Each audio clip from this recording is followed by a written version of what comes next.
এই দাবি বাংলাদেশের আবহাওয়ার জনতার দাবি, এই দাবি বাংলাদেশের সকল শান্তিপ্রিয় মানুষের দাবি, এই দাবি বাংলাদেশের সকল শিক্ষার্থীর দাবি।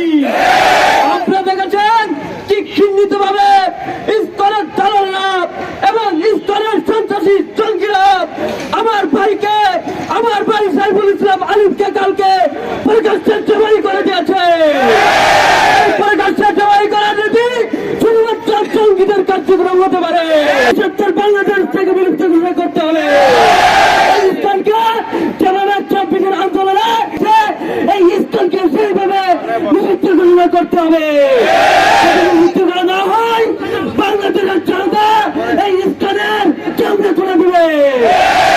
আমি বলতে চাই এই দাবি বাংলাদেশের সকলের দাবি, এই দাবি বাংলাদেশ জমিয়তের তরফে আমিরের দাবি।